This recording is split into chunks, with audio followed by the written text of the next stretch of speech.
goodness, guys, I am so very excited about what is happening today. And I'm going to encourage you guys one more time, reach out to a friend. I don't care if they're already over here hanging out with us or not. I want every single agent in the real estate space to check out this video today, because I'm just telling you who we've got in the house is going to blow your mind. Okay, Greg Fowler, if you haven't heard of him, I don't know where you've been for your whole entire career. But I got to say, Greg is an absolute rock star. And I am just telling you guys, this is really going to change the entire game in terms of what's going on, what's possible in your business, and change your entire perspective today.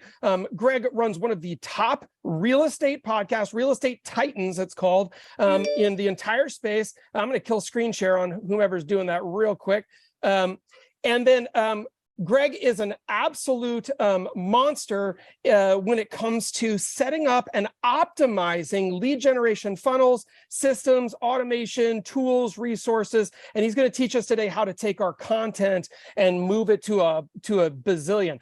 I'm really excited. And Greg, thank you so much. By the way, just so you guys know, we're not writing a big fat check for Greg to be here. We asked him, hey, could you come on and just help agents succeed in this market? And he said yes. This is the kind of guy he is. And also, I have to give an unbelievable shout out to Craig McHugh, one of our top leaders out of Colorado.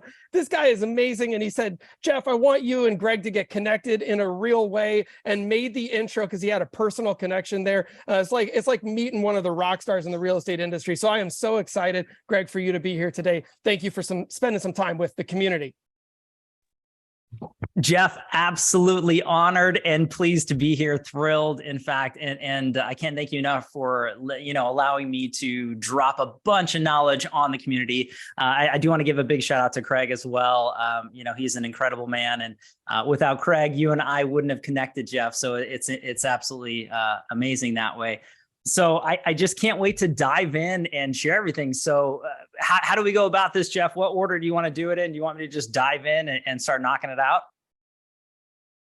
Our preference here is for you to just take the mic and steal the stage, man. Because I think you've got so much of it, just based on knowing what I know about you and what you've done out there, listening to so much of your podcast now. And I'm telling you, I don't want to just spend any more time with my mouth flapping, right? I'm just stealing the thunder here. So Greg, take it away, man. Take it away. Love it. Love it. Absolutely. Well, hey, again, Jeff, thank you so much. And everybody out there for tuning in. There's so many places that you could be right now. So many, options for you to learn and to grow and accelerate your real estate business. And I'm pleased that you're here today. I'm going to make sure that you take away so much and really actionable items to apply to your business to grow and scale immediately from so many different aspects of digital marketing. So let me go ahead and share my screen here. I'm going to pull up the slide at a keynote. Okay. Can everybody see this? Just want to make sure, thumbs up, somebody, that way yes. I know. Okay. Awesome. Awesome. Awesome. So just a little bit about myself before we dive in. You guys are going to think to yourself, well, who am I going to listen to for the next 90 minutes? So I am Greg Fowler. I'm the founder of LionBolt Media. I'm the host of Real Estate Titans, and very specific into notes. I've been in this industry for well over a decade, helping the top real estate professionals on the planet really grow and scale their real estate business with leading edge digital marketing. So this has come from a true practitioner and a place. It's something that is very important to me and to the organization of LionBolt Media, that we only work in the real estate world. We don't work with CPAs or attorneys, financial planners. It's only eat, sleep, and breathe real estate. I've been very fortunate to work with incredible people all over the world and really see that come to fruition, build relationships along the way, and just see lives completely change. Setting up the right systems, the leverage points, and really building a brand that resonates with the end user, buyers, sellers, or for growth, for agent attraction.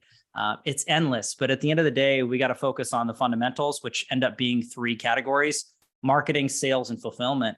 At the end of the day, you got to have the best brand, product, or service that's out there. But if no one knows about it, doesn't have any action or interaction with it, they can't utilize your product, brand, or service. So marketing comes first, then the opportunity for sales, and then fulfillment. And we're going to talk about the marketing side, very specific into that. So I'm going to throw a ton of information at everybody. into this next category. So it's going to be a whirlwind. Please don't try to apply everything. It's going to be next to impossible immediately. But I want you to take one or two things away and say, that makes sense for where I'm at in my career. That makes sense for where I'm trying to go. And I want to add a few of these things into my arsenal and just start taking massive action. If you have any questions along the way, please dump them into the side chat. At the end, I'll do a Q&A. Any questions that I can ask. Also, you can book a call with me separately after the fact if you want to dive deeper in any category. So without further ado, let's kind of dive into what we're going to be covering over the next 90 minutes. There's a lot here, and I don't want anybody to be overwhelmed, depending on what technical basis you have, how long you've been in the business, and how versed you are with digital marketing and advertising. Some of this stuff is going to make immediate sense, and some of it's just going to be, wow, I had no idea. And that's okay. The goal is, like I said, pick and choose one or two things that you can apply, or reach out, ask questions. That's the important thing. I want you guys to learn and grow from this.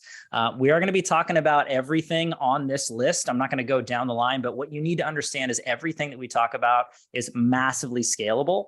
And you're looking at it from an automated standpoint to really leverage and grow your business to the highest of levels. Everything that's inside here is designed for one specific purpose: to generate massive amounts of revenue. And we're not just talking about top line, but bottom line revenue. So when you think about marketing, don't necessarily think about it from the standpoint of a cost, but it's an investment into the future growth of your business and exposure. And we're going to go through a lot of different options because there is not a one size fits all. And like I said, everyone is in different paths in their career. Whether you're starting out brand new or you're a seasoned pro, everyone has something to build upon and accelerate or improve. If it's for revenue or if it's for more time or quality, all of these things are going to come together.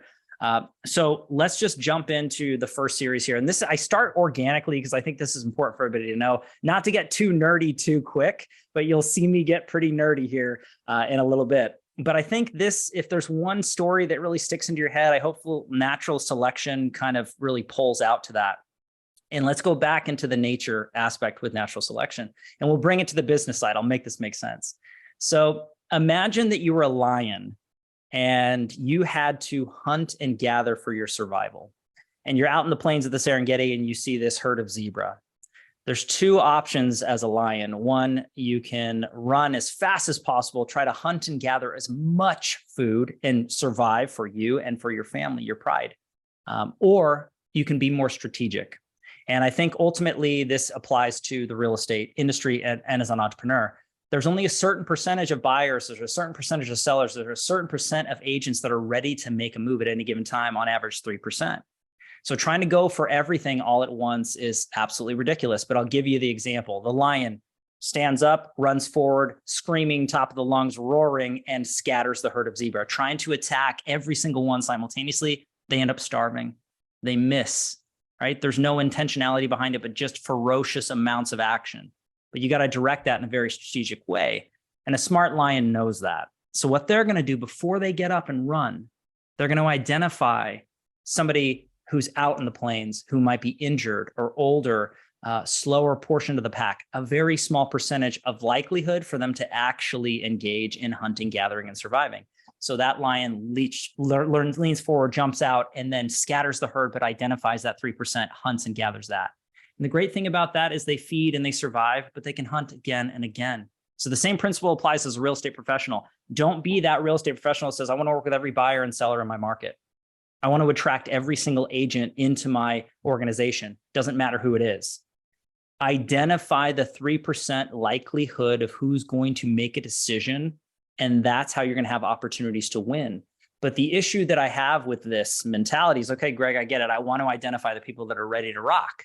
But how do I figure that out? Well, you have to have a message that strikes a nerve. So with the lion, I'll go back there. The lion leans forward, runs towards a herd. That's a message that strikes a nerve to say, I better run. It elicits an action. So you need to look at it from that standpoint, from your branding, from your messaging. What nerve striking message are you having? What conversations are you having? How are you really identifying those 3% in your current market? You can take it physically or digitally, but it's the same thing. Most people don't think about the end user. Most people don't think about what they're going through, what they're feeling, what their needs and desires are, what their current situation and desired situation is, and how you bridge that gap. Most people, they talk about themselves and their awards and their longevity. At the end of the day, they don't care. It really has to be focused on the end user who you're speaking to, but it has to get in the hearts, minds, and souls. We'll talk about this in a second. A proper lion striking lightning message is that exact same thing. Now, you can do the opposite, which is the rabbit. There's that little furry bunny rabbit down there. Here's another analogy into it. Imagine if you were that bunny running towards that same herd of zebra, trying to elicit a reaction. Well, what's going to happen is nothing. That herd of zebra is going to look down at that bunny rabbit and say, what's going on? Nothing is going to happen. No action is going to be taken. So the same principle applies. If you're that same real estate professional who's saying the same message out to the same audiences with the same dialogue and the same branding, you are going to be the rabbit.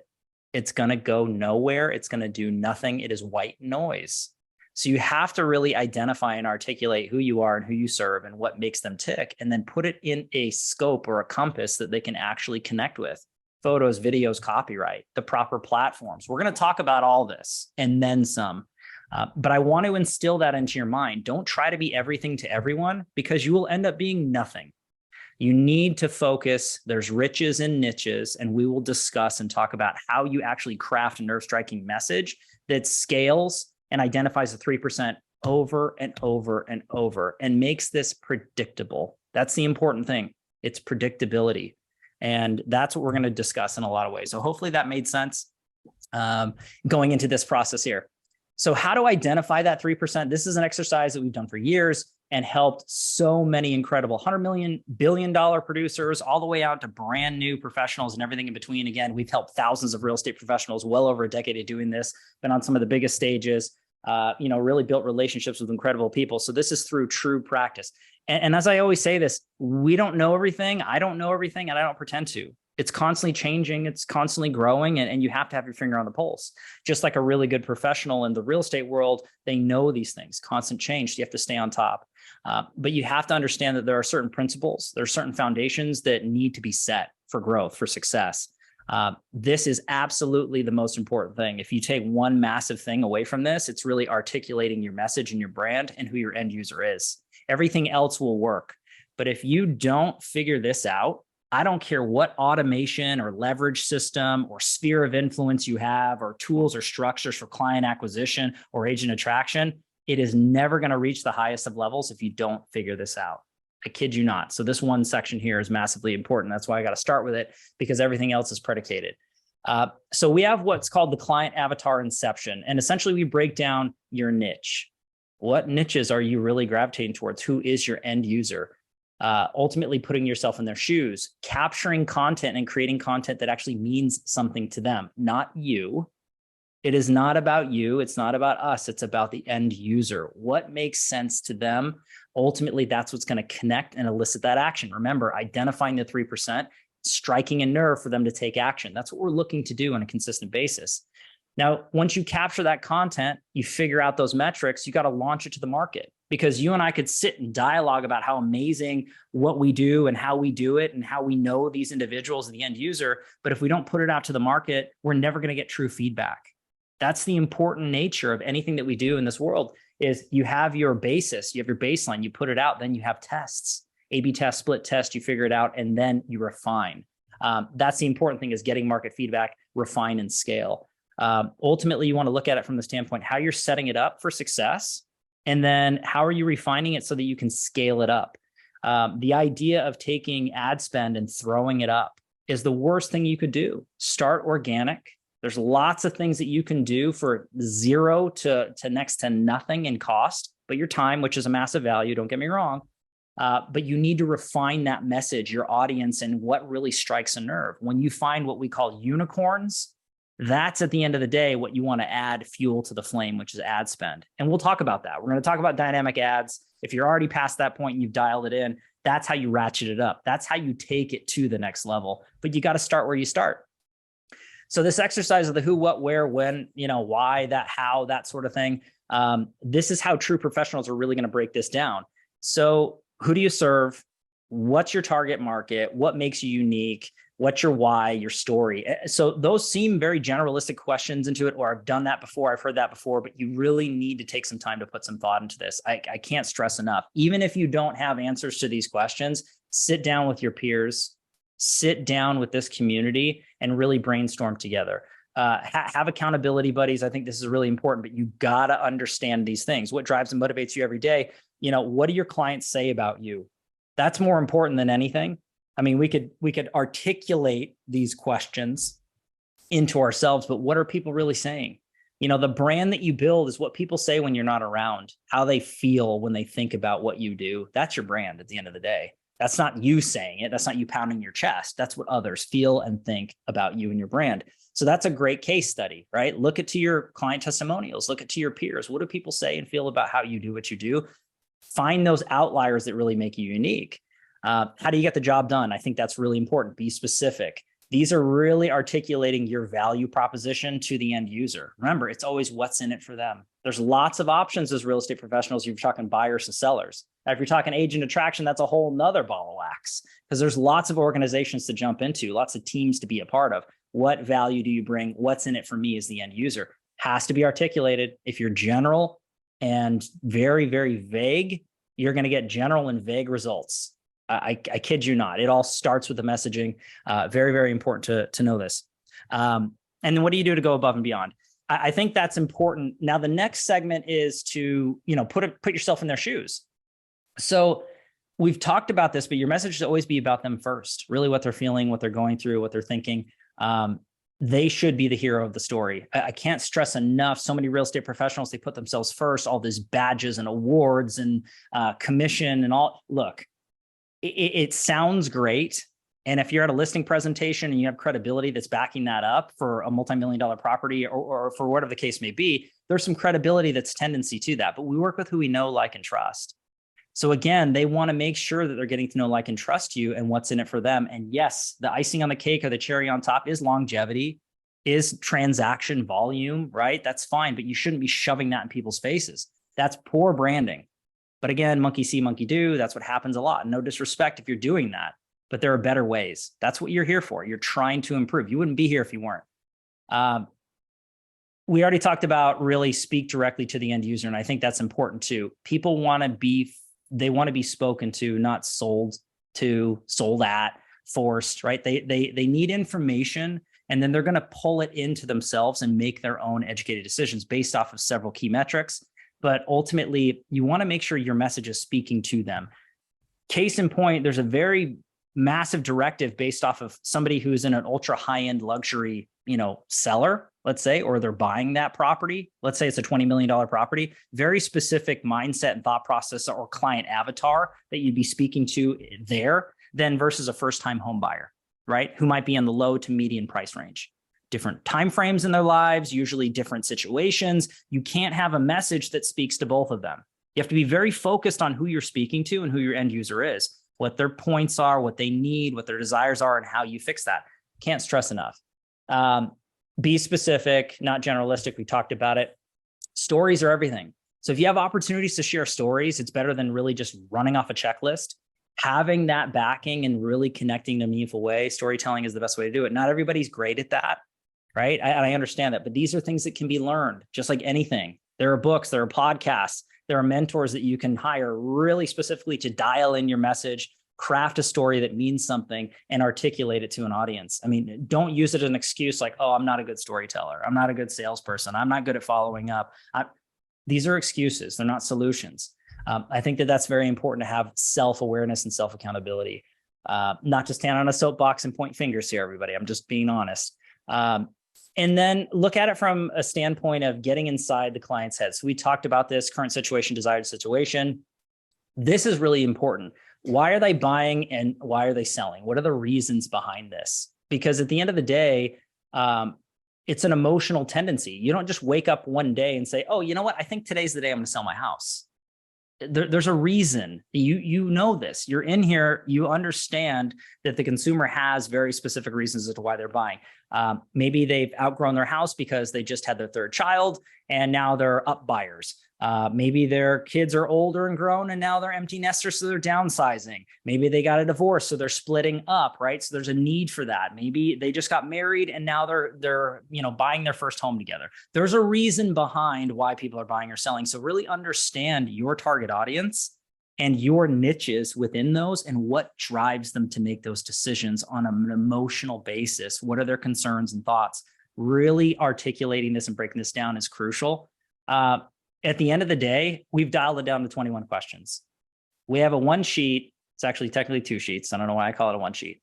It's 2 pieces of paper. It's 21 questions. If you want it, send me a message at the end of this. I'll have my email at the end of it. Send me an email and say, hey, Greg, I want the 21 questions. I want the one sheet. This will literally help you break down every single question that you need to answer for every single audience and pillar and niche to have a laser-like focused, lightning striking message that'll really get into the hearts, minds, and souls of the end user. That is the basis or the overall arching need for you to actually have successful content. Because if you don't take the time to do this, 1, you're going to blend in, you're going to be the rabbit. And 2, any initiative that you do, whether it's print ads, whether it's digital ads, whether it's organic, is going to fall flat. This is the one thing that really makes a big difference. Hopefully some of this stuck out to you, but like I said, if you want that one sheet, send me an email at the end of this and I'll be gladly send it. No strings attached. I'm not going to do anything crazy. I just want to make sure that I'm a resource for everybody who's in here taking the time. So once that's dialed in, the next step that you want to look at is going organic. So this is $0 spend. I cannot stress enough to you how many producers from all over the world reach out to me and say, hey, Greg, I want to ratchet it up. I want to spend X amount of dollars per month. I really want to take this to the heights. I go back and I say, what's your message? What's your brand? Who's your end user? And have you done organic? If the answer is no, no, no, then don't spend money. That's like throwing a wad of cash at a wall and hope it sticks. It doesn't make sense. Don't do it. Ultimately, start organic. Now, what I mean by that is utilizing social media platforms and digital platforms that cost 0 to very little, right? So different social platforms, Facebook, Instagram, YouTube, TikTok, LinkedIn, Twitter. If you could go based off of doing things through email drip campaigns, right? That are very little to no cost. Same thing with SMS, DM sort of standpoints. Anything that you can really do to post content on a continual basis, stay top of mind with your sphere. A lot of great avenues are uploading your current sphere of influence into your databases, right? Making sure that you're touching these people in a meaningful way, staying top of mind. I can't tell you how many times over all these years, gosh, Greg, I just had somebody reach out to me, had a conversation, and they bought or sold a house and they didn't use me. I hear it all the time. And I point right back at them. I say, unfortunately, it's your fault. And the reason being is at the end of the day, you're not competing with the thousands that are in your market, because I work in so many different markets. And so I understand the metrics that are a part of that. And really, it's not the thousands of realtors that are licensed in your geographic area. It's the 3 to 5 or the 5 to 10 personal relationships that every consumer has with a real estate professional. And at the end of the day, whoever touches them and has more value and meaning in that relationship is the one who wins. So were you in front of them enough? Were you involved with them enough? All these things matter. Now, the physicality behind it is important, right? Doing pop buys, client appreciation events, doing direct mail pieces, door knocking. I mean, the list goes on and on of the different things that you can do if you're good on the phones, whatever ends up happening with your follow-up.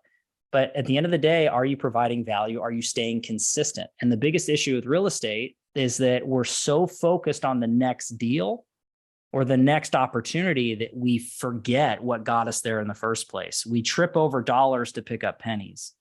Sphere of influence is massive, but I will tell you, the biggest and brightest teams that we've worked with over all these years, I will tell you that sphere of influence is a big part of their business, but organic growth is more than 60% of their production, period, across the board.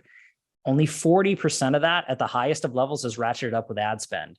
So if you're not hitting organic the right way, you're missing out on 60% plus of revenue coming in the door. So that alone, just by itself, destroys ad spend. So just know that it's a massive thing to focus on. But a lot of people ask, like, okay, so where do I go? What do I do? What's here? Okay, so I need to go organic. I need to connect on these platforms. I need to join groups. A lot of the rules of thumb that I have when you're talking about organic tendencies is, again, people don't care about your business. They really don't care about real estate. They care about other people. And again, connecting in a meaningful way and then having a reciprocal relationship. They're going to get to know, like, and trust you first. And then if they get to that point, then they're going to have an opportunity to work with you or refer you out. And it's the same principle that applies with agent attraction. Please note that I don't care if we're talking about buyers or sellers or team or growth in organization, it's all the same. Trust me, it's different messaging, it's different audiences, but the vessels are the same. The actions are the same. So whatever you're thinking about growing for your business, just know that we're talking about all of this. So you apply what makes sense to you, what you're trying to grow into 2023. The 80-20 rule is it. 80% interesting, thought-provoking, informative information that has nothing to do with your business. I don't want to see a listing. I don't want to see a client testimonial. I don't want to see another closing. I want to get to know you. What are your interests? What are your likes? What are your hobbies? What do you do for fun? What is really exciting about your life and your world? What are you willing to share? The more you share in that, the more I can connect with you in a meaningful way. Then the 20% of the time when it's all self-serving, I'm more likely to listen. So it's really important to note. 80-20, keep that across the board, crucially important when you're engaging organically. I think this is important to note. And there's so many different tendencies, following up an engagement, talking about posts and really getting that buy-in from the end user. Think of this way, it's social media. You're supposed to socialize. And, one of my buddies put up just the other day on Lab Coats. I'm a moderator of Lab Coats as well. I've been involved in that organization for years. My relationship with Tristan Almada and Nick Baldwin is fantastic. And again, I'm just very blessed to work with some of these incredible people. The post went out and it said something like social media isn't for selling, it's for engaging with people. Something along those lines. I'm kind of butchering it, but there's so much truth to that. This is not a sales vessel. But what I will tell you is social media and marketing is designed for one specific thing. It's connecting in a meaningful way and garnering attention. It's not a sales tool. It's to garner attention, to connect and get attention. Now, what you do with that attention is really what separates the best from the rest, right? How are you driving the traffic? Where are you putting them to? What is your offer? What's your value proposition? What's your lead magnet? If you're breaking it down that way, we're going to cover all this. But I want you guys to be thinking about these things because this is a strategy. This is not something that you should be ticking a box. Oh yeah, I should be doing some marketing. Yeah, I think I should be involved on some media platforms. I think I should be shooting video, creating content. If you're relaxadaisical about this is the wrong presentation for you. And it's going to be very difficult for you to ratchet it up and scale to the highest of levels. I'll tell you, every single individual we're associated with refines this and works it. This is a craft. The best marketers are the ones who wins. This is a Grant Cardone quote, not mine. It's not the best business, but the best known business that wins. Right? Again, you can be the best at what you do, but your competitors are going to destroy you if they're in front of your ideal audience more. And they're providing and showcasing perception, right? Perception is reality. So if they're in front of them more, the consumer says, well, these are my options. I didn't even know about Greg. I didn't even know Greg was an option. It's your fault. Just take accountability and take the action that's needed. This is all here for you. You don't have to reinvent the wheel. It's been done over and over and over again. This is not a new concept either. And I'm not some genius. There are so many people that know exactly what I'm saying right here. And there's so many people in real estate that are applying this to the highest of levels and dominating their space. You can do the same thing. Nothing's stopping you whatsoever. Now, when you're looking at it from this standpoint, we talked about it, out of sight, out of mind is the thing. So you really have to base it onto, people are asking what types of content should I post? How often should I post? I think that these are two valid questions when it comes down to it. The content, again, 80-20 rule, and it really should be about you and your family, your likes, your interests, your perspective, your belief systems, because what that's going to do is it's also going to attract people. What you put out is actually what you are going to receive in return. So careful what you wish for. But at the end of the day, you have to look at it and say, hey, if I'm being the true, genuine version of myself and compelling that out to the audience that I'm trying to connect with, those people with like minds are going to really love what I'm saying. And the people who disagree with me, I'm going to repel them. That's okay. We don't want everybody. Remember, 3%.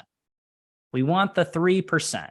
And we want to work with the people who are like-minded individuals. We don't need to formulate or walk on eggshells and be a different version of ourselves. That adage of being a chameleon in sales, I'm not a fan of it. Be who you are, be genuine. Not everybody's going to like your flavor. That's okay. But don't be vanilla. I'm just telling you, you're going to blend in. You're going to get nowhere. So I think that that's important. Attracting instead of chasing is that entire concept, which is massive. I don't care if it's for buyers, sellers, or for agent attraction. How often should you post? Really, it depends. I'm a quality over quantity kind of guy. If you're every single time you post, it's interesting, thought-provoking, informative. It's information that if you saw somebody else out of your circle or sphere post that same video, that same article, that same photo, would you like it? Would you comment it? Would you share on it? If the answer is no, then it's not good enough, right? Think about the physical world. Would you go up to a group of friends if you saw a news story and would you share that with them? Hey, did you hear about this? Did you see this? If the answer is no, why would you just post it online? And that's the worst thing that you can do. Hiring a third-party company to post the same kind of content that every other real estate professional is posting in your market is the worst possible thing that you could do. You're better off not posting anything at all than posting the same stinking thing that everybody else is posting. I kid you not. And there's a whole algorithm negative to that, right? Internal to each platform, the engagement of your posts. And if you're not getting engagement, you're actually getting flagged, blocked, smothered. That's a whole nother story. But I'm just saying, be genuine, be true, be nature. I think that's important. What's the best time of day to post? People ask that all the time. I think looking at it from the standpoint, on an industry standard, we see 11 a.m., 3 p.m., and 7 p.m. Highest traffic times on most platforms, depending on demographics, depending on what type of content you're doing. But if you look at it from that standpoint, 11, 3, and 7, you're pretty safe. Now, if you're running and managing this properly, you should be paying attention. You should be split testing. You should be seeing when the most action and traction for your platforms are.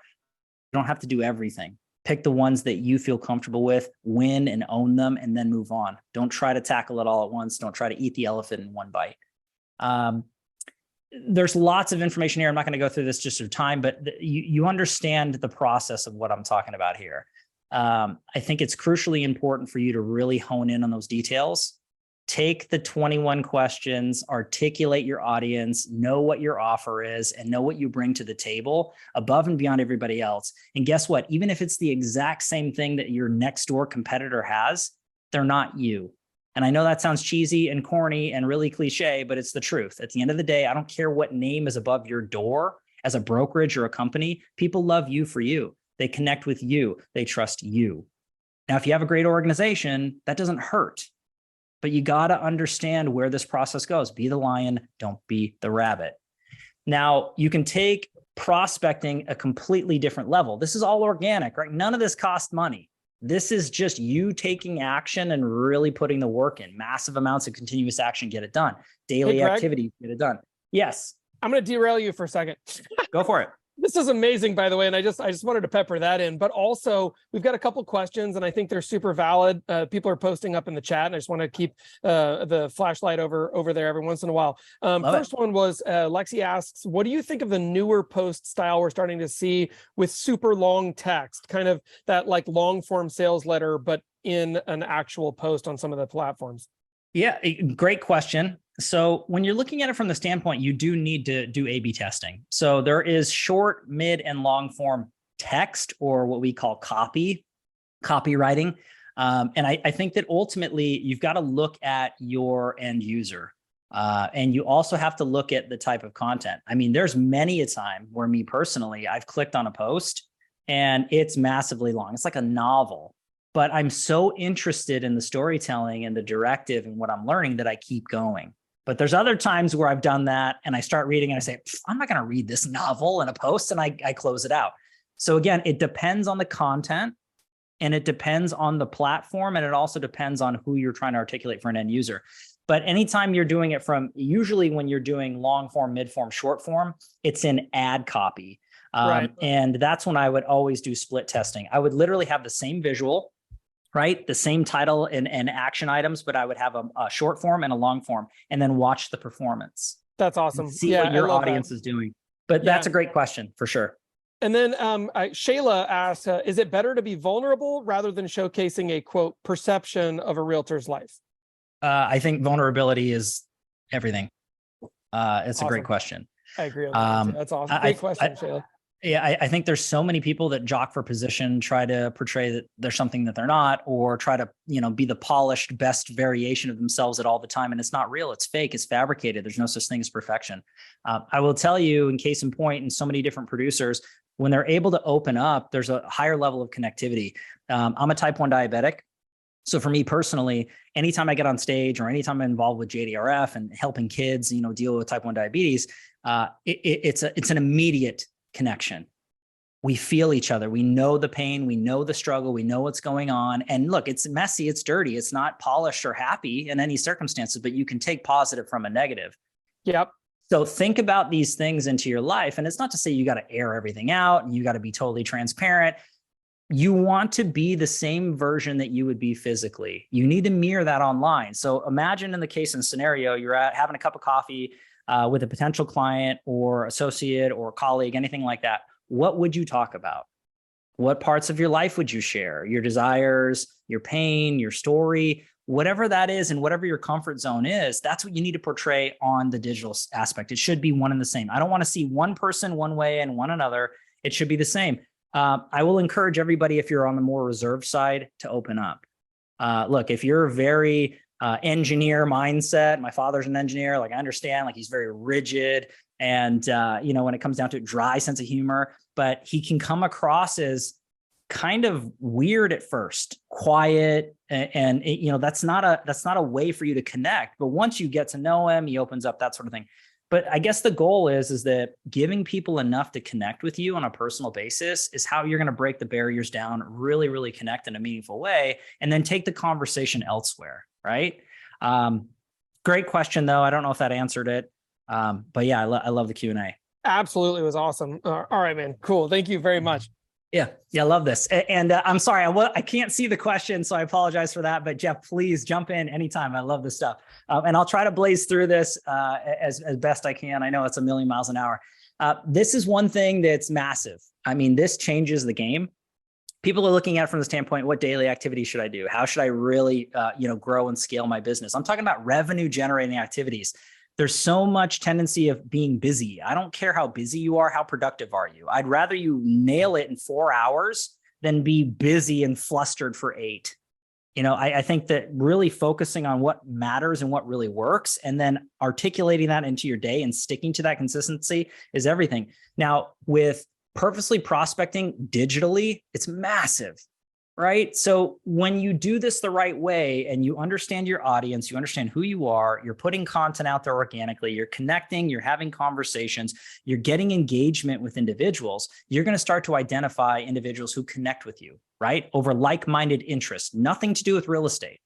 You're going to develop real relationships, just like you do in the physical world, right? Instead of meeting at a park bench or at the gym or at the grocery store, you met in a Facebook group. And let's say you love to mountain bike, and guess what? You're all talking about the best trails and all the things that you're doing. And then, hey, once a month, you all get together as a group physically and you go ride bikes. And what happens is you're going to start to engage with one another in the digital sense. You need to take it upon yourself to reach out. Don't wait for them to come to you in that aspect. If you find a commonality and connectivity, if you guys have been engaging back and forth on your media platforms, reach out to them and say, hey, Jeff, it's so great getting to know you over these past few months in the group. I would love to get together with you a cup of coffee, maybe grab a beer and go on a ride sometime. I'm always looking for different workout buddies or whatever's going on. Now, it's okay to get rejected. Sometimes people are going to ignore you. Sometimes people are going to say, I'm not super comfortable, depending on how you come across. But a lot of times, if you put the legwork in front, people are going to know that you're connected in a meaningful way and you really genuinely want to get to know somebody. That's how you're building your pipeline and your database for potential opportunities for buyers, for sellers. The same principle applies to real estate professionals. You can get to know each other without ever meeting one another, building a bond, and then bringing that to the physical world. But if you don't take certain actions and certain steps and keep track of this, it's never going to happen. So always be prospecting as ABP. I think that's really, really important. But the magic is in the DMs. When you post up there online, it's great to get engagement and people commenting, liking, sharing. But at the end of the day, the meaningful conversation where you stop and take a moment and it's quiet and intimate, that's where you're able to really bond. And here's the case in point, what I always use. If you post up online, I don't care what platform it is, somebody likes it. It's like me and Jeff walking down a hallway. We see each other, we slap hands, and then we walk away. Like we recognize each other, we slapped hands. It was great to see you. We kept walking. Yes, it's a nice little nod and it's a little social currency, but it doesn't really do much to further our relationship, kind of keeps it where it's at. The comment is the same thing. Like I walk by Jeff, I slap his hand and I'm like, hey man, cool shirt. And we keep walking. Where this really is going to impact is if I see Jeff walking down a hallway and I stop for 2 minutes. How's the kids? How's the family? What's going on? What's new? What's exciting with you? Are you there? Right? Oh, somebody have a question, or did that jump in? Nope, we fixed it. Okay, cool. So I think that ultimately that's where we really need to focus. Whatever's happening physically, taking the time to those quiet moments and really building that rapport relationship, it doesn't change online. You got to understand that in the DMs is where those conversations happen. That's where conversion happens. I will tell you, it takes a digital relationship and impression to a physical relationship and opportunity for closed transactions. And you do this in such a way where you're doing this many times on many platforms with many groups, with many individuals. So again, this is something that should be in your daily practice. This is the entire scope right here: hunting, advancing, farming, and closing. This entire, and this is only for Facebook and LinkedIn. You can break this down onto many platforms. But the idea and the action items they say is literally upload your database into these platforms, and you need to be joining at least 10 groups for your hobbies, your likes, your interests. Nothing to do with real estate. If you weren't in the business tomorrow, you would still be a part of these groups. That's really important to know.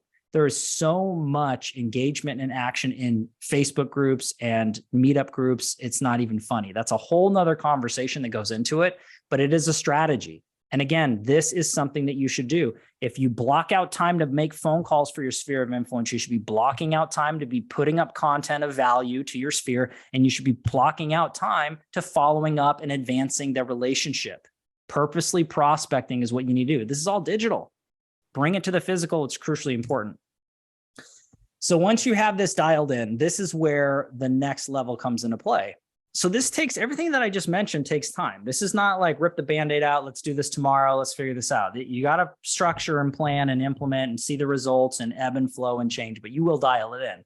If you commit to really taking your business to another spot in this year and moving forward, you will do everything that I mentioned and more, and you'll really be intentional with it.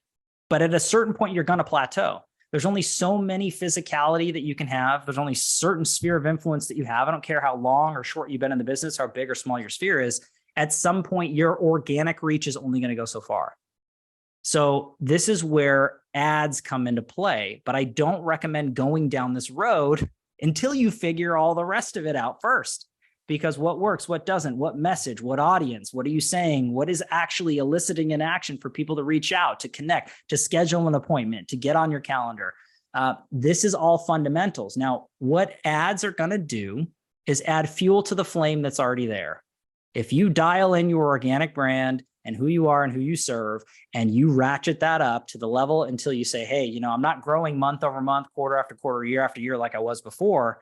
The next progression, if you want to take it there, you don't have to, but if you want to take it there, it is ad spend, because all that does is it accelerates the opportunity.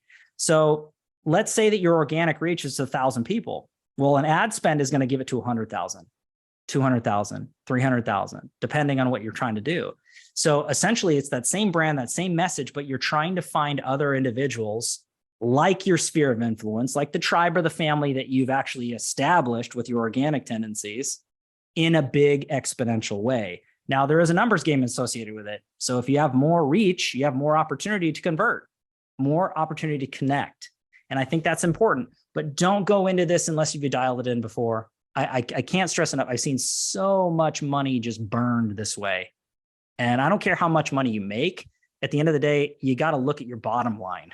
Not necessarily your top line, but your bottom line. But I will tell you, the conversations that I have every day with the top producing agents across the planet, this is a massive strategy for the growth. But again, this is only 40%. 60% is what we just talked about.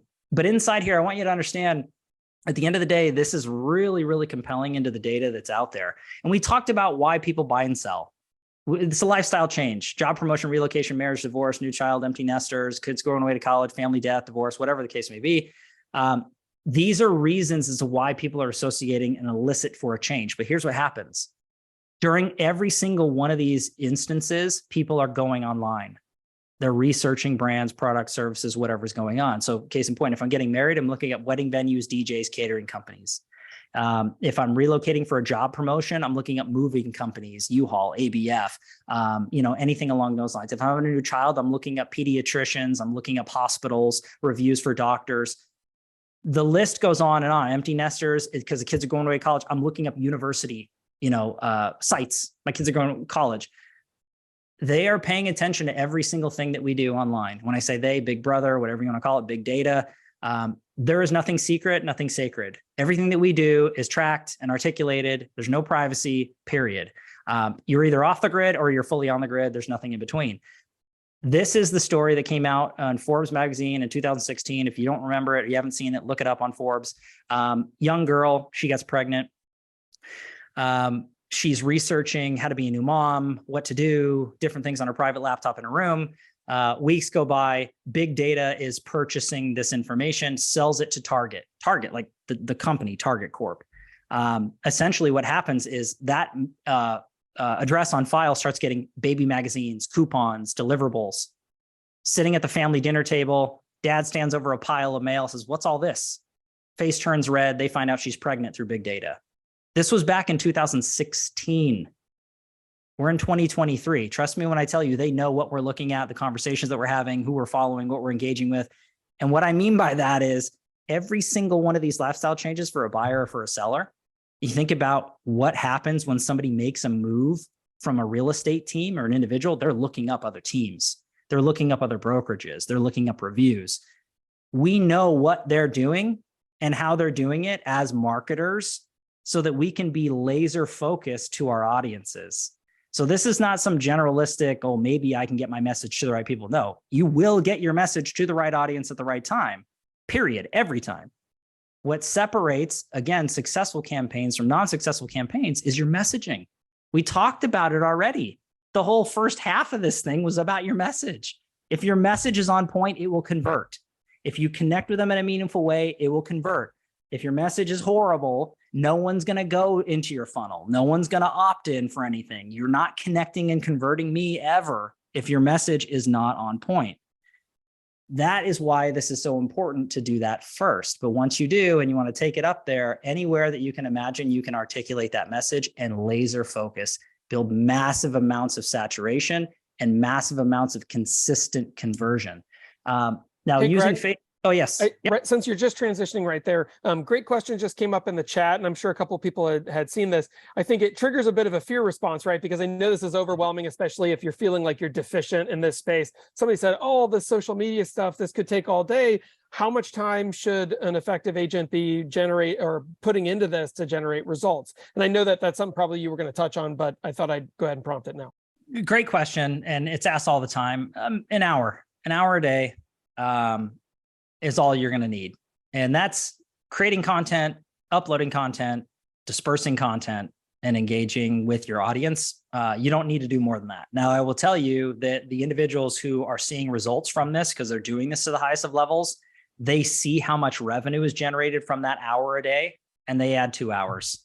They add 3 hours. I mean, again, you need to look at it. What's the highest and best uses of your time? Where is your money coming from? Where are the highest and best sources of revenue being generated? And that's what you need to double and triple down on. Bare minimum, you should be doing an hour a day. And I'm not saying that you should be posting, content for an hour long. I mean, there's so many different actions that can be done within an hour. You could touch every sphere. You could post one piece of content, distribute it across, pollinate every single account. And you could literally engage with those audiences, answer all your DMs within an hour or less. But again, something is better than nothing. So you just got to make a commitment to yourself. It's the same principle that applies. It's like, well, how often should I work out? How long should I work out? It's like, well, how important is your health? How much are you working out? What are you eating? All these. So it is a good question, but it is a fundamental. It's not a matter of if. You should be doing it. And I think bare minimum, it would be an hour. But as time goes on, what I love about leverage is when revenue comes in the door, more revenue is more opportunity. So there's certain activities that you're going to bootstrap yourself. You're going to do it at the beginning. And that's the way it should be. You should be doing these things, executing, knowing your brand, knowing your audience, so that when revenue comes in the door, you pass the baton and you hire a VA at, dollars an hour, or you bring in somebody in staff, but you have the revenue coming in the door justified to pay for that employee. Now, what that employee is going to do is take over everything that you did plus. But then more importantly, that gives you more time. to produce more, to give yourself more of your time back if that's what you want to do. Everybody's got different goals. But great question. Hopefully that answered it. Absolutely. That was awesome. And by the way, I love that you're leading with generate revenue and then and only then bring in leverage, not the other way around, which I feel like happens too often.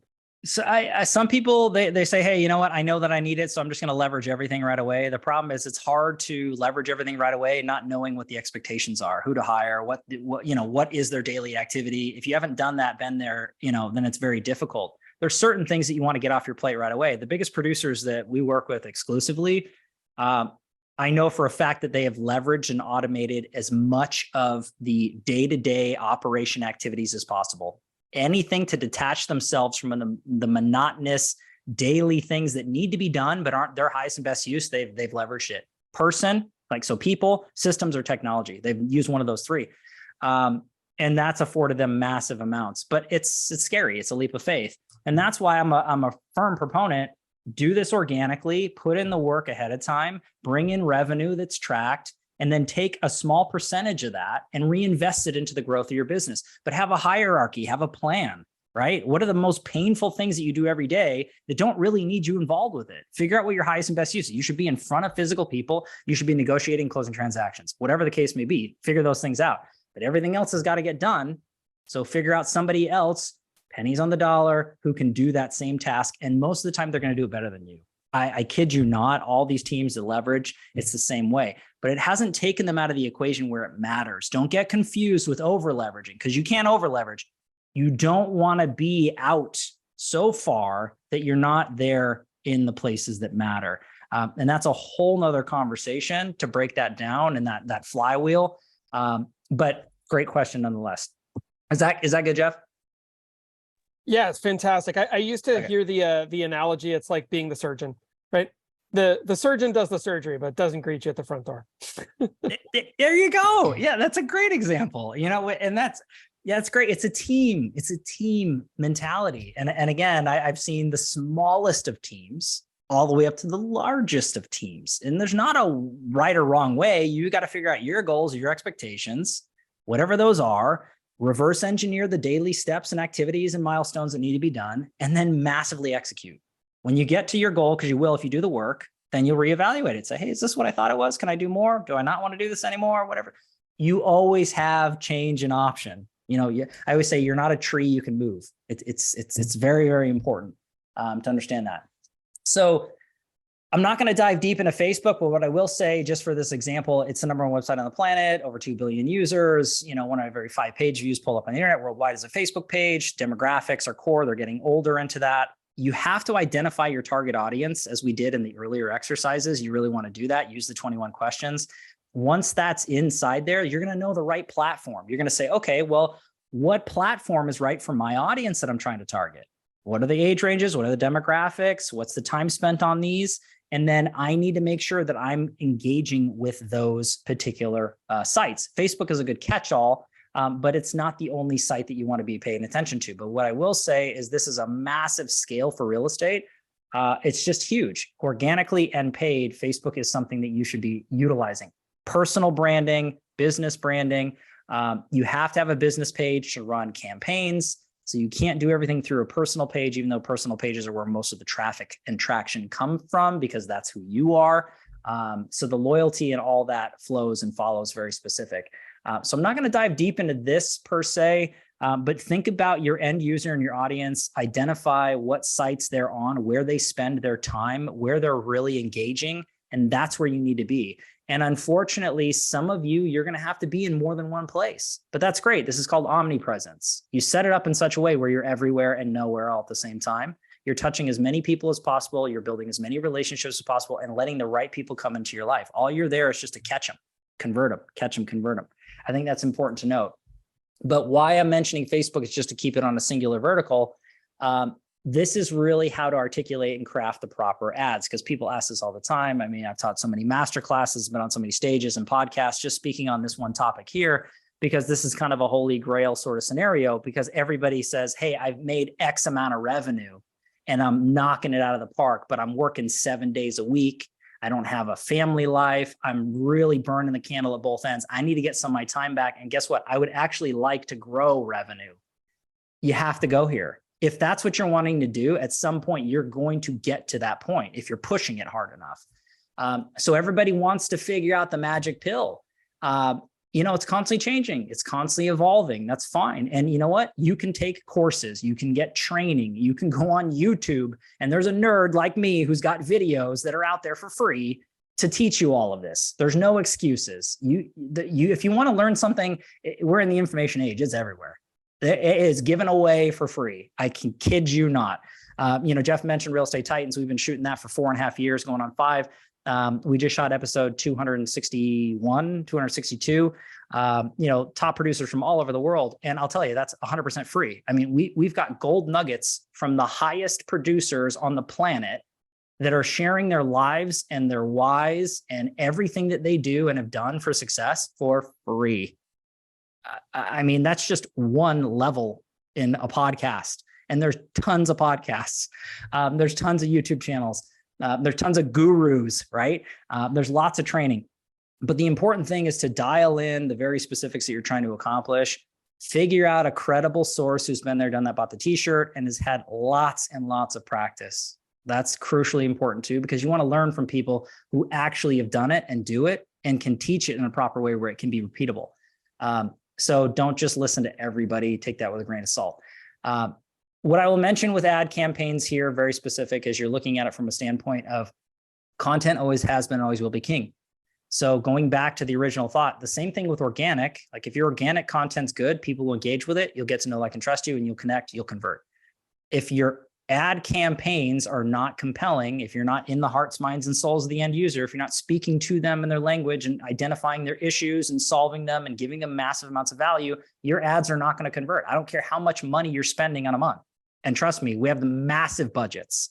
It'd make you blush every single month. Biggest producers on the planet. It's crazy. At the end of the day, it's not necessarily, again, what you spend and going through and what you make, it's what you keep. So I always err on the side of caution. Don't just spend the money because you got it. But if you're going to spend it, do it right.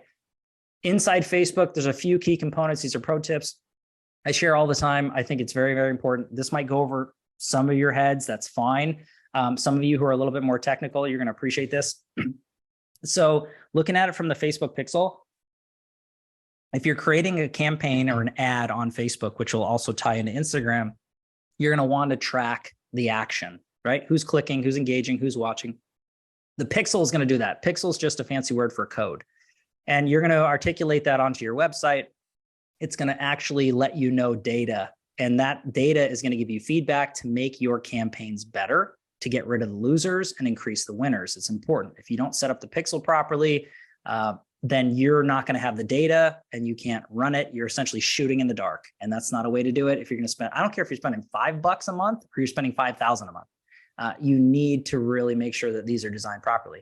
Time frame is everything. The initial conditions for Facebook's algorithm and Instagram's algorithm are 4 days. Don't put an ad out there for, trying to generate seller leads. And then a day later, I got to change the copywriting. I got to switch the photo or the video out. You're not giving the time frame that the initial conditions need to actually absorb the audience. You're going to set up a certain radius and an audience, and essentially Facebook's algorithm is going to say, all right, who's right for this?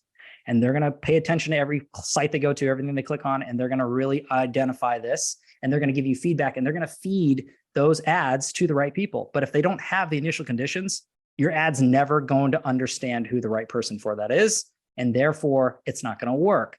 Give it 4 days, don't change anything, commit to it, leave it alone, come back in 4 days. If you want to make adjustments, then you can. The daily budget is the fuel in your vehicle.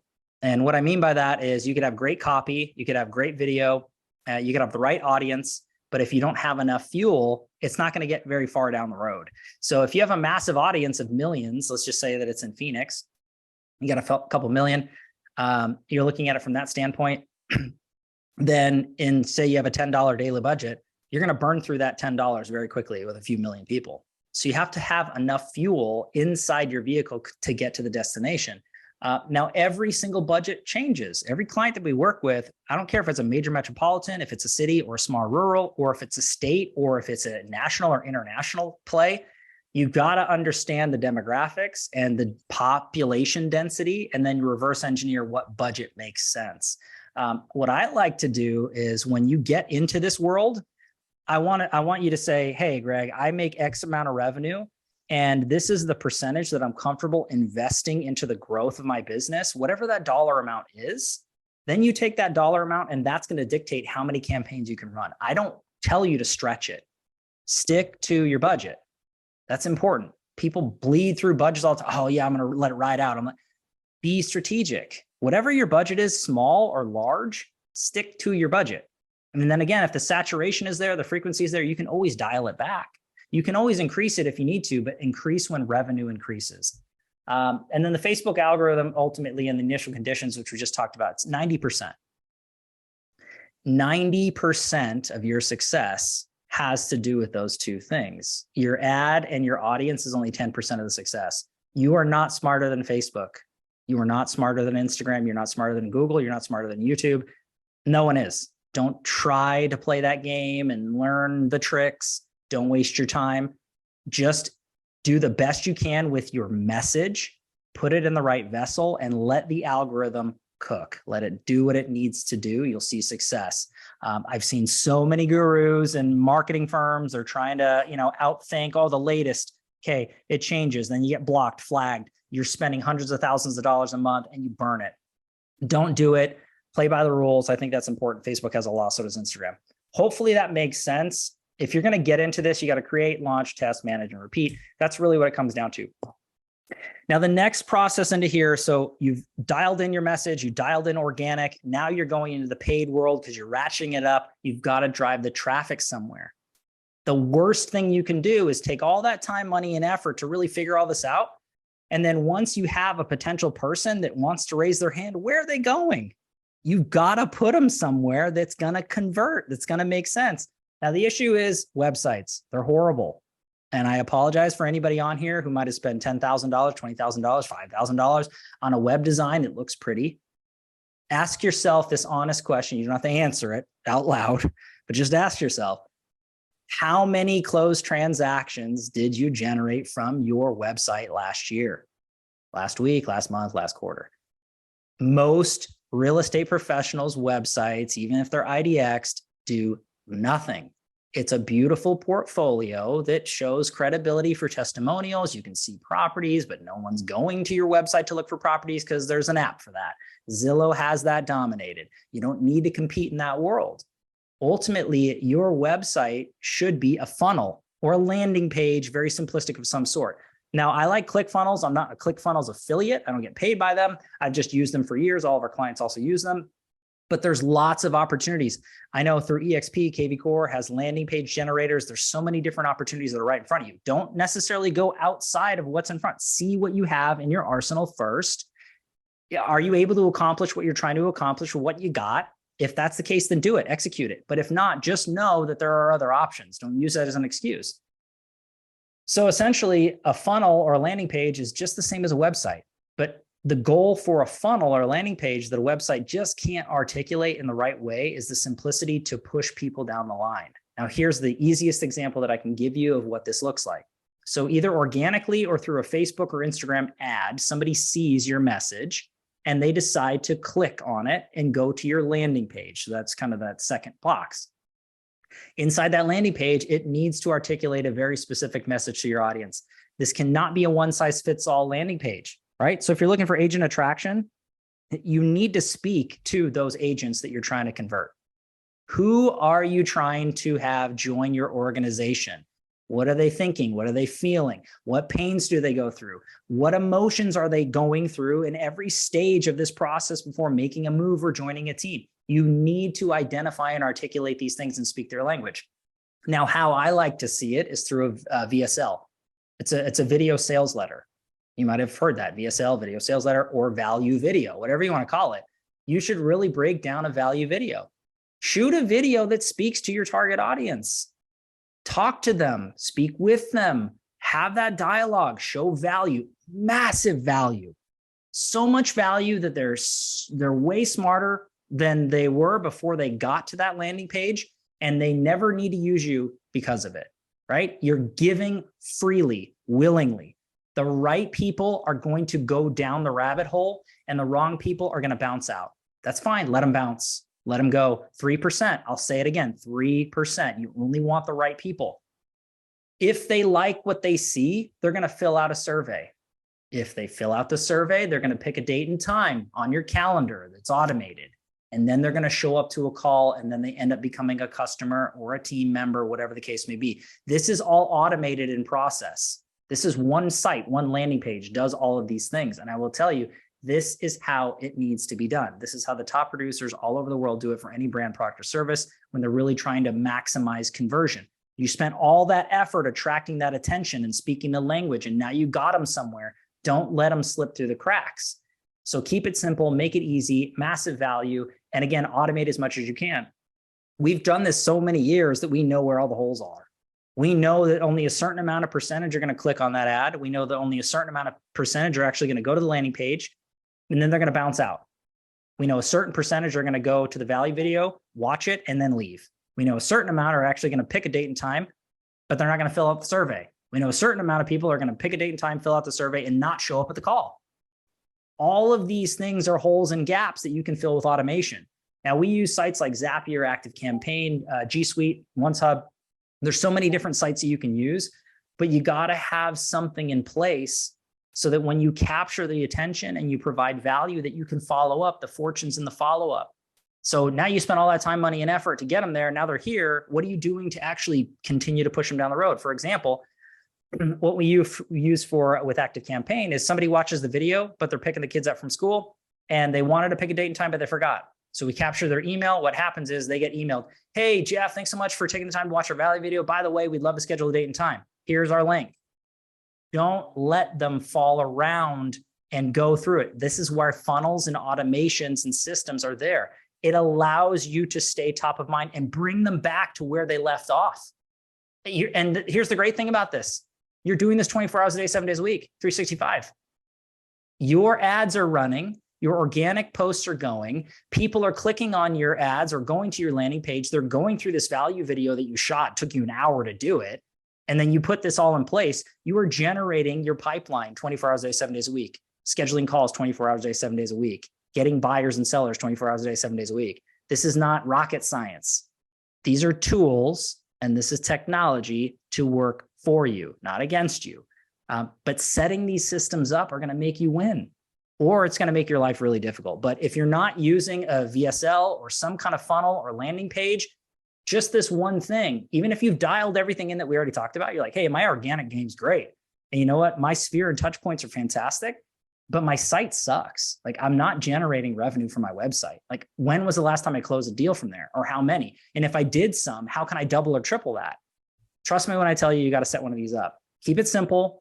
Make sure that it's laser focused. Don't have a one size fits all funnel, right? If you have 3 different pillars, buyers, sellers, agent attraction, have 3 different landing pages. Don't have one. Make sure you're driving traffic to the right place so the message is not muddy. It's very clear, very concise. That'll change the game. Conversion will go through the roof.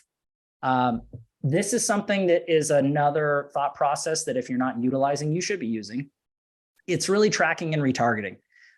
This is what the top marketers on the planet use to really win it.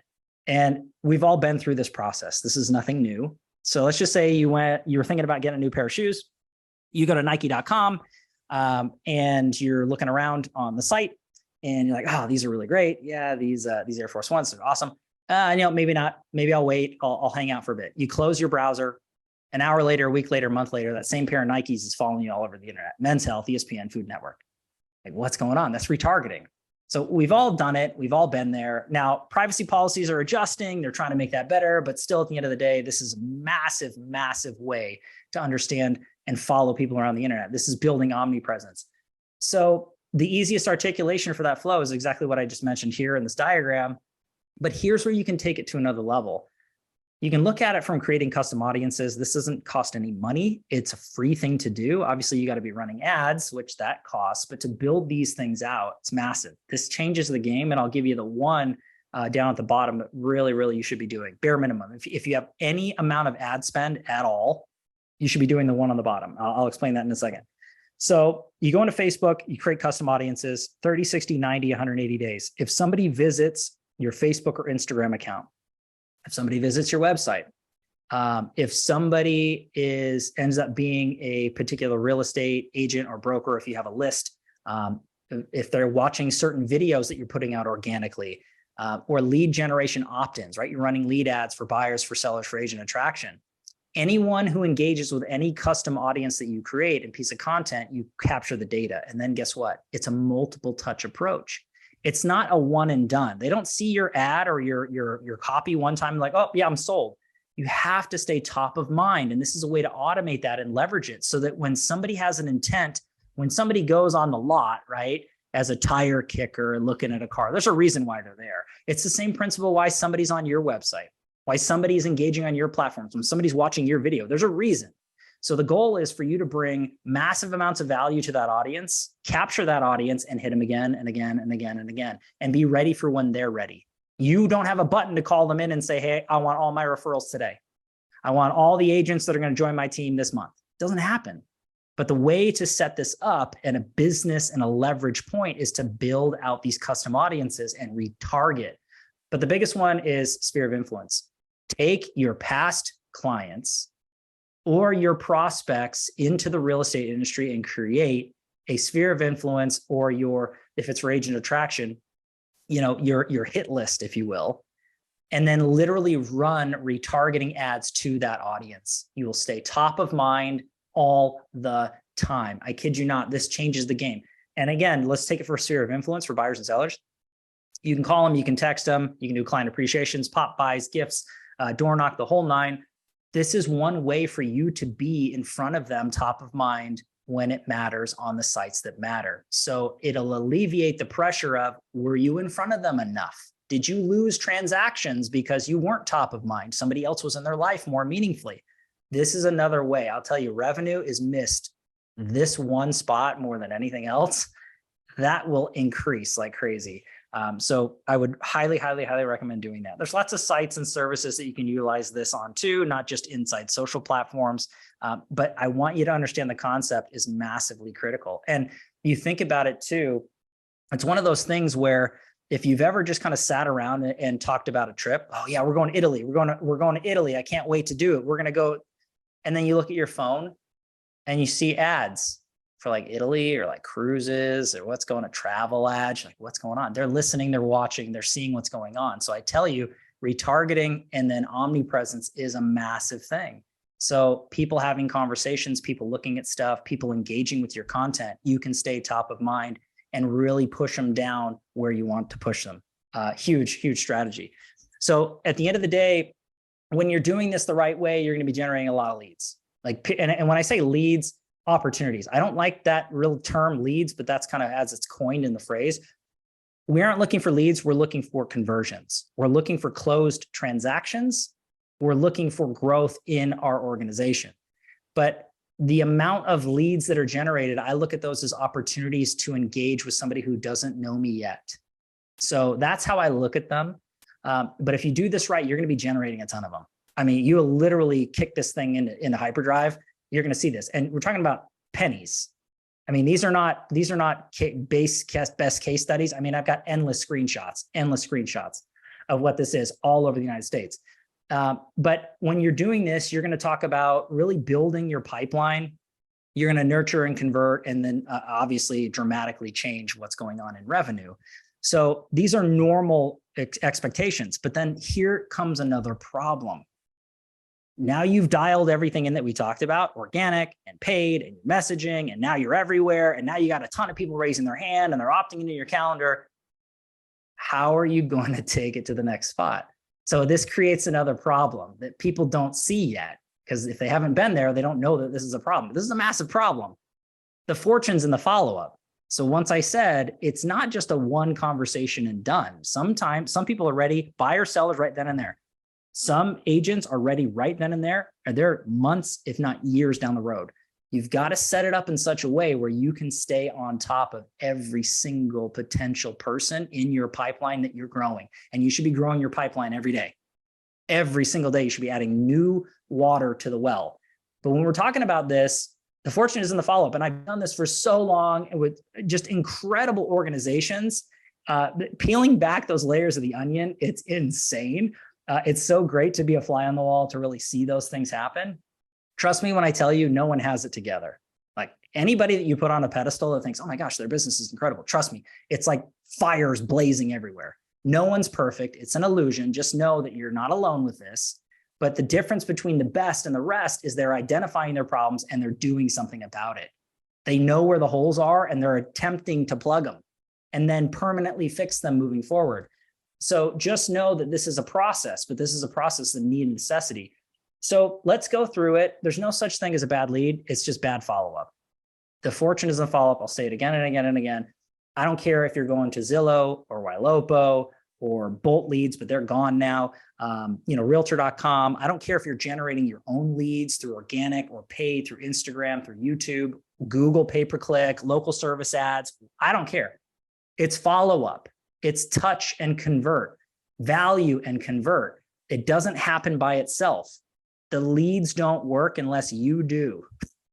So if this is something that you don't want to invest your time, effort in, don't even go into lead gen. Focus on everything that we talked about, organic. Build a wonderful business for yourself. Watch that ratchet up. You'll build and dominate your nature, but don't even go into this world if you're not going to commit to it. I stress that enough. Like lead generation is not for everybody. Like straight up, this is a problem. It really is. There's a solution to it. So I'm not just pointing that out, but ultimately you just got to be ready to make that commitment. And if you're not, that's fine. You might not be ready now. You might be ready 5 years from now, might be 2 years from now, might be 10 years, might be never. But the common misnomers into this is speed to lead, 2 minutes or less. There's some truth to that. Ultimately, the consumer is impatient. And when they want to communicate, they want an answer, they want information. First person that gets to it, I think, is going to have an opportunity. They're not necessarily going to be the winner. I think it's the first person that gets there that shows value and true intent, that connects, that is really there for the end user, not there for themselves. And everyone knows when they're being sold versus when they're actually being communicated with as a person. And I'll use the doctor analogy. Jeff mentioned a surgeon.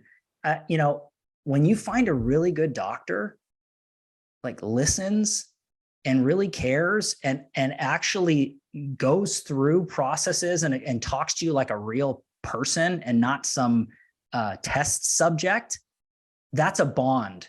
That is something that you never leave. The loyalty's through the roof. A consumer can feel that through the phone, through a text, through a video. So understand that you want to have a customer service mentality. How can I help? How can I be of service? I saw that you opted in here. I just wanted to follow up with you. How can I help? It's not just going through the motions and knocking this thing out. If that's your mentality or intentionality with any lead gen, don't do it. Stop. You're wasting your time and your money. You're burning the team leads money, whatever it may be, just don't. But speed to lead is a thing. I think you want to be the first person there with intentionality, but that serves problems with time frame and everything. How do you reach out? Calls, text, email, social media, DMs. You got to mirror the client. Set it time and time again. Everyone knows this or should know this. How they communicate is how we need to communicate. I don't care what demographic it is. If I call you, you need to call me back. If you text me, I'm going to text you back. It's the same principle that applies. You have to be adaptable to the clients. That is crucially important. And that's something that so many of us have a hard time with. It's like, well, hey, I'm the professional, so you got to fit into my world. It's not that. Like, we're serving others, right? We're there to be of service and we need to make it easy. I think that's really, really important. How many touches? This comes down to it, 12 to 15. We've done this over years and years and years. That's what we're finding on average. Now, that touch point can decrease with the content quality and the value that you bring. But on average, 12 to 15 meaningful touches before anything converts. So just know that that can be a variation of things, from phone calls, from text messages to emails that you're sending, from social posts, from ads that you're servicing. Lots of different things that you can look at for those 12 to 15 meaningful touches, but it's not that quick conversion that everyone looks at. They're like, oh gosh, yeah, it's like right away, 90 days, in 90 days out. You need to be looking into the future to say, hey, if I'm starting this relationship I'm not getting anywhere within 90 days. So I know this. So there's a long game into that, short, long, whatever you want to say. But when you start doing this long enough, that starts to convert every week, every month. You start to have conversions, growing of your team, more buyers, more sellers. But you have to set up automations and leverage points to do these 12 to 15 meaningful touches. Because if you're generating hundreds of opportunities a month, every month, that is going to start to be a chore to stay on top of. And we'll talk about CRMs actually here in a second. I think that ultimately you're looking at for the right CRM. Now, KV Core is amazing. I work with a lot of different producers from all different organizations across the world. And a lot of my buddies, they are not with EXP and they still use KV Core. It's a super robust system. But I have a lot of producers that are inside EXP's organization that use other CRMs.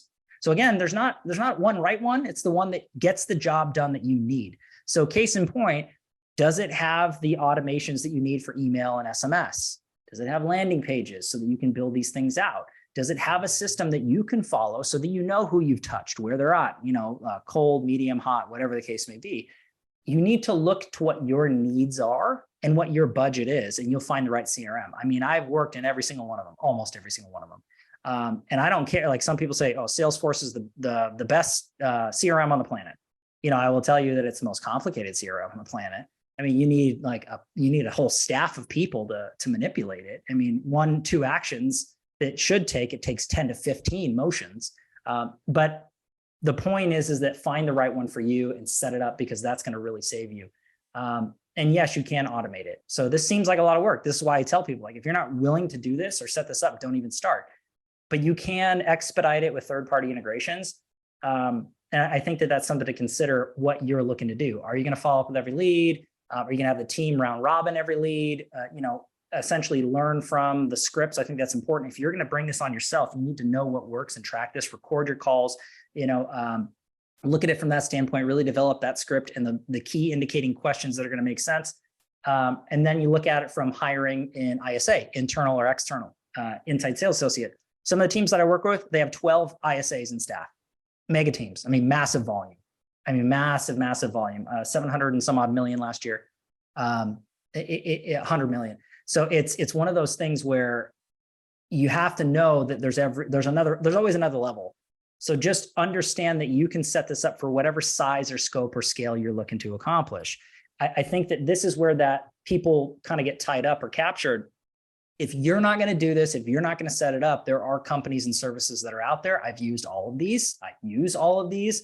I have clients that do. None of them are perfect. They all have different price ranges and variations. But what I will tell you is they all would essentially contact a lead, short, mid, long-term follow-up, gathering details, input CRMs, put touch points, ultimate conversion. All of these things are happening on that level very specifically when you're hiring a third party. I always recommend bringing it internal as soon as possible. It's just a cost. And it's a team management sort of thing. But there are some people that just rely on third-party externals and they're fine with it for all the live transfers, right? So at the end of the day, an ISA is going to, touch these individuals. They're going to put them in categories. As soon as that lead is ready to pop, then essentially they're going to live transfer it to you or to the team around Robin, whatever the case may be. And they're going to stay up on this. Structurally, Verse, Conversion Monster, Power ISA. I don't work for any of these companies. I don't get paid by any of these companies. That is the full truth and disclaimer. But I've worked and work with all of these. Pros and cons. Some of them are just text. Some of them are text and email, AI response. Some of them are phone call only. Some of them are phone, text, and email, and everything in between. Do your due diligence. Find your place. If this is something that you find, and again, as you set this up and you build this machine that you're building here, what I call the flywheel or dynamic flywheel of your business, this is going to cross your mind at some point. But remember, bring in the revenue. What is painful for you that has a solution to that pain, and then bring that out. Save yourself time, increase your production. I think that's important when it comes to this. That is everything that I got, and I've got a couple minutes to spare. So that was a Micro Machines, presentation there, really, really fast. What I would state and what I leave everybody with: life is a game board, time is your opponent. If you procrastinate, you lose the game. You must make a move to be victorious. It's my favorite Napoleon Hill quote. Don't just sit through this and do nothing. Do something, do one thing. Just there's so much in here, and I get it. It wasn't to overwhelm you. I told Jeff, I said, I wanted to knock everyone's socks off, melt some brains. I'm sure I did that in some kind of extent, not to hurt anybody, but only to shed light. There's so much opportunity. Just focus on the 1, 2, or 3 things that you're going to do, implement it, have success, and then keep moving forward. If you have any questions, if you want to sit down with me one-on-one, no obligation, just go to lionboltmedia.com.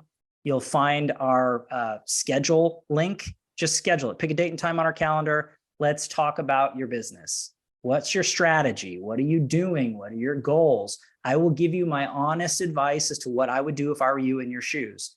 If it makes sense for us to do something together, great. If it doesn't, that's fine too. Ultimately, you need to develop a plan and you need to execute. That's all that matters at the end of the day, is massive amounts of action. But you do have to put some thought, you have to put some structure and planning in place. We've done this for quite a bit. So I know that we can help you in any of these aspects if something stood out to you. Greg, this is absolutely phenomenal, brother. And I got to say, by the way, I generally don't like promote on these calls because I don't want to necessarily drive people. Here's my opinion is like, real estate agents are nickel and dimed all the time for, I'm just going to say it, shit that doesn't add value. And what I know to be true about Greg is that's not the case. So I'm willing to put my neck out there and say, if you're in a position in your business where you know you need leverage and you can afford it, because Greg has been really forward with that, like that has to be part of it. Then whether it's Greg or someone who's just like him, who offers the same kind of comprehensive service, I would really recommend you at least sit down and look at what's in the future. Maybe just make a plan to be like, maybe I can do this in 6 months and I'll start saving for now. But this is not a hard pitch, guys, but I just have to say leverage is definitely how we've built. I'm thrilled by everything that was put forward today because it aligns with the heart of what I believe is happening in the industry. And if you want to be competitive, you have to be part of the mass aggregation of transactional units, volume that's happening right now. This is like right now in the industry. And the only way to be part of that is to leverage modern media. It's the only way to do this. There's only so many doors you can physically knock on, right? Like you've got to knock on digital doors. And so that's what's exciting about this. And I really, truly appreciate everything that you put forward today. I do want to leave a couple minutes here because I know people probably have questions. And I saw a couple things float through the chat. First one I saw was, should I add random people from Facebook groups that I'm part of to just start adding friends? And I know that's kind of like so I'm starting to build kind of a question, but what are your thoughts in terms of building your friend base, building your organic distribution on social channels? Yeah, I think that ultimately you don't necessarily want every single person on the planet to be engaged with you. And that kind of comes back to the earlier conversation. I think that you really want to understand who you're trying to attract, who you're trying to connect with, and that's going to help you determine who you let into your world. And I would bear to say that it's your physical world as well as your digital world. I mean, they really should be one and the same. And we're guilty by association in positive and negative light. So we should always self-audit. Who are the people that we're surrounding ourselves with, having conversations with, learning from, growing with. And I think that also comes down to the media platforms that you're on. Where are you getting your news? What influences do you have into there? So that can come down as simplistic as your local organic note, all the way up to the mega media, influencers, whatever you want to call them, that are in your life. So it's a great question, but it always goes back to the root cause of who am I trying to connect with? Again, reach out for the 21 questions, the 2-sheet. I'll send it to you. That you will literally break each aspect of your pillars down and you'll know exactly who these people are. You will literally paint that picture. I always use the adage, this is going to date me a little bit, but I'm a movie nut. So there was a movie back in the 80s called Weird Science. And, Garrett and Wyatt, they build their dream girl. So with a computer, essentially you're building your dream client with that client avatar inception worksheet. You literally need to build that ideal client or prospect or whoever you're trying to attract. You have to put thought into it. You cannot be generalistic or generic. It's not going to work. It just does not work. And that's the problem with media in general is people don't take the time to do all the heavy lifting up front. They just want to go straight to the good stuff. And ultimately it just falls flat. So I love great that. question though. Yeah. What is the email that you want everyone to hit you at specifically? It was the one that was on the screen, but it's not in front of us anymore. So I want to make sure. Oh yeah, I'll put it on the chat too here. So everybody go ahead and send that out so that Greg can get you the copy of that 21 questions. It's the one sheet that's on 2 pages. Yep. And that literally, I'm not going to spam you guys. I'm not going to send anything out. I'm literally just going to send that out to you. That's it. So if you want it, do it. That's that. But it's greg@lionboltmedia.com is my email. And then if you guys want to schedule something, free, no obligation, I do the 30-minute like strategy sessions where I literally peel your business back. I'm not going to sell you anything. I'm not going to push anything. I literally want to understand where you're at and what your goals are and what advice that I would give to you if I were you specifically. And like Jeff said, you guys might not be ready to take another step down the road for 6 months, for 2 years. That doesn't matter to me. Ultimately, you got to figure out the game plan and then have that scheduled out. So I love those conversations. And look, if you're ready for it, I'm all about it. But I only work with the people it makes sense. It's got to be a two-way relationship. That is very, very important to me. And anyone that knows me knows that. So let me put that in here. Hey, Greg, I want to thank you for what you brought to us today. And I've been having this feeling and my commitment that the agents that dominate social media over the next 10 or 15 years are going to dominate the business. And the ones that aren't, I'm not saying they're not going to do business. They're going to be doing those 6 to 12, 15 deals a year, but they're not going to be able to expand the way we have in the past. I mean, is that what I'm hearing from you? Is that what you're seeing, market concentration because of these things? That's a very, very positive statement, John. When you're mentioning that, it rings true. It's not to stab anybody or make anybody feel bad, but ultimately we have to evolve with the market. We have to evolve with the consumer and what their expectations are to be visible and to connect in a meaningful way, having real relationships, connecting. So some people would say that's not different at all because real estate's a people business. Like we build off of our sphere and connectivity and influence. It's just a different vehicle. That's all. But yes, you're absolutely right. The people who really double down, triple down, and have done this, that's why you've seen the massive shifts in growth and dominance into local markets. You look at micro markets all across the world, the ones that are truly dominating are 10 years less in the business. It's not the 30, 40-year vet anymore. I kid you not. Those 30, 40, and no disrespect, I work with them. I work with those individuals. That's a massive opportunity to leverage that brand that's been forged. However, I'm telling you, they're doubling, tripling their business because they're using physical and digital. I'm not saying get rid of physicality. That should always be there. I'm not saying AI and robots are going to take over the biz. That's ridiculous. And that's a whole nother conversation because people are always throwing that out for years and years and years. But what I would say is you need to be using both. You need to leverage the tools that are there, and technology, social media, and marketing. Gosh, like what an amazing thing. 20 some odd years ago, this didn't exist. 20 some odd years ago, this didn't even exist. Let me ask you another question on that. So, one of the things is we get older, we've been in this business, it's frightening. It's not what we've done and we're scared to learn new things. Do you have some samples or people that you've helped that were 50, 60 years old that have been in this business for a long time that were scared to get going, didn't work, said they're calling you like, I know nothing about technology, I'm an idiot, which, I've said that multiple times about my technoloally. Great question. Examples of how you've helped people to get them over that fear and that they can make it happen too. Great question. And I have so many that are in that exact same category. Barely knew how to copy and paste. What I like to call them seasoned professionals.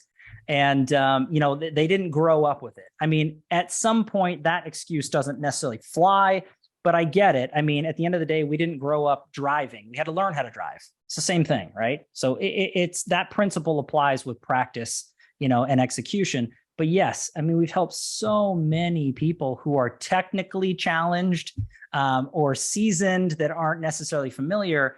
You got to take it at your pace. You can't just drink from a fire. People are like, oh, get ready to drink from a fire hose. That's crazy. Just understand that there's principles, there's processes, and there's steps. And if you have a proven track record and roadmap to follow, you go at your pace to whatever your technical basis is.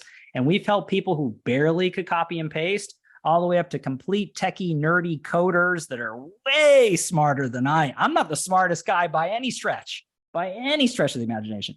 And I will tell you that there is a place for everyone, every technical knowledge or basis. But that's why it's so important to be honest and open. The relationships that I have, it's transparency. It's where are you at? What are you trying to do? What are your skill sets? Let's figure this out. If it makes sense, great. If not, at least you've got a different idea or direction to go through.